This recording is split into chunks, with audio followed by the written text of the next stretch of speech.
Welcome back to CpyNews, and let's get into this first story, shall we? Our first story comes from games industry. Hatoful Boyfriend dev accuses Epic of unpaid royalties. Hatoful says company hasn't paid for sales of avian dating sim over the past 2 years, since Mediatronic was acquired by Epic back in 2021. In the wake of layoffs that impacted Mediatronic, developer Hatoful offered their condolences on Twitter to the employees of Mediatronic, and went on to say they had not received any royalties from the Hatoful Boyfriend HD remake since spring 2021, when Epic Games acquired them. Epic Games replied on Twitter stating that, "We are looking into this and the team will be reaching out to you directly." The remake of Hatoful Boyfriend was originally brought to mobile and PlayStation, however they were pulled after Epic Games acquired Mediatronic. The game remains on Steam, published by Epic Games. MOA isn't looking to take any legal action,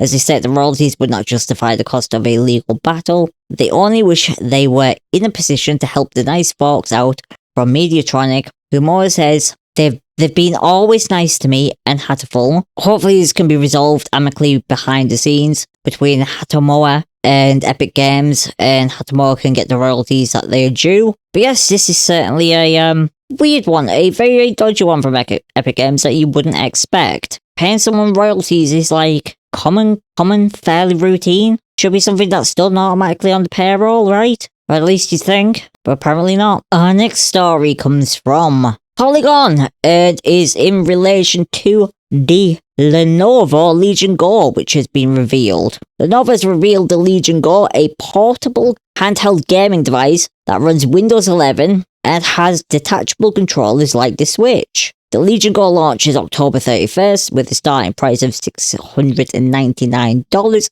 for the 512GB model, and a 1TB model available for $749, which is fairly fair prices, and only a $50 extra for double the storage, which in all honesty is much more reasonable than what other companies offer when it comes to additional storage. The devices are currently available for pre-order from Best Buy and Micro Center, and I do believe you can order them off their website as well. According to Polygon, its specs are similar to other competitors like Steam Deck and ROG Ally. According to the Lenovo website, both models feature the AMD Ryzen Z1 Extreme processor with integrated graphics, as well as 16GB of LPDDR5X at 7500 MHz. But what makes the Legion Go stand out is its 1600p, 144Hz touchscreen, and detachable controllers. The screen is capable of downscaling to 800p 60Hz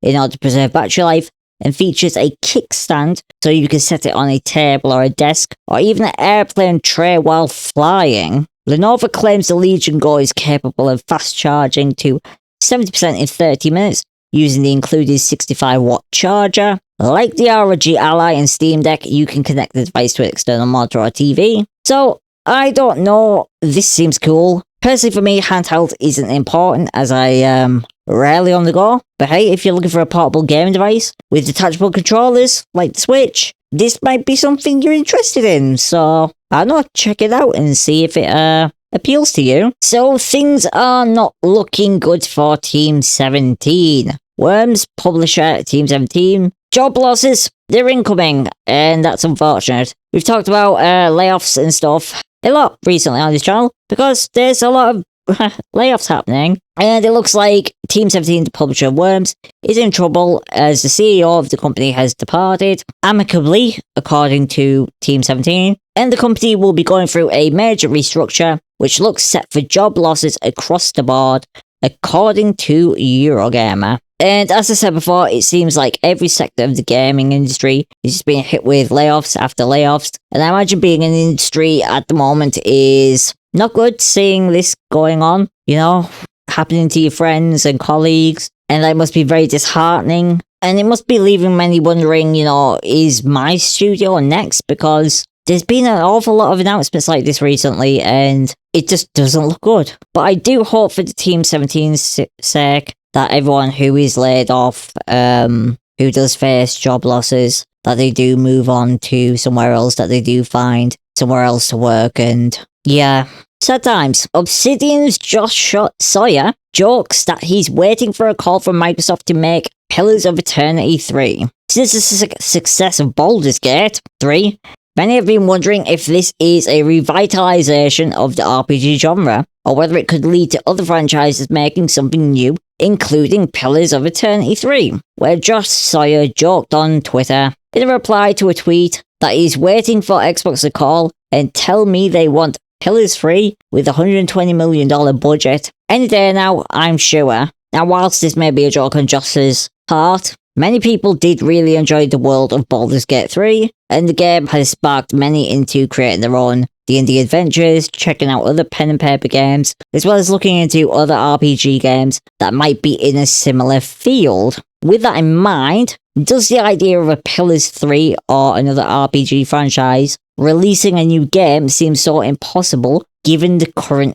interest? Let me know what you guys think down below. I didn't know this was the thing, but Batman Arkham Trilogy for the Nintendo Switch has been delayed. So if you were looking forward to this, unfortunately it has been delayed. It looks like the Switch version of the Batman Arkham Trilogy has been delayed until December 1st, 2023, with developers citing needing more time to bring players the best possible experience on the Nintendo Switch. And honestly, I do not know how well this game will run on an 8-year-old chip based on Nvidia's 2014 Maxwell architecture.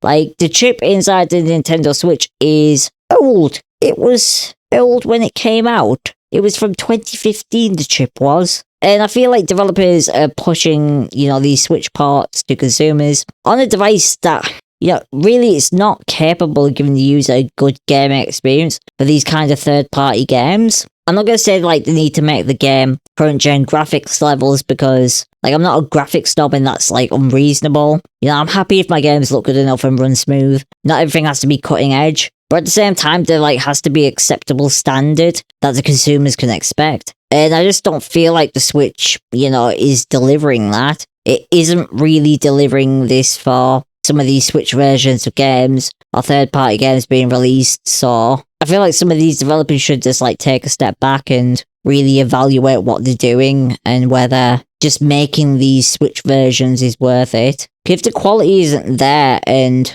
even back then, a lot of these games would have had a hard time running on it if they came out new, right? So I don't know. There has to be a standard, so when you pay for a game on any platform, there's an acceptable standard of performance there for you as a consumer. But anyways, guys, let me know what you think below. As well, thank you guys for watching. As always, guys, like, comment, share, and subscribe. I will see you guys in the next one. Peace out, guys.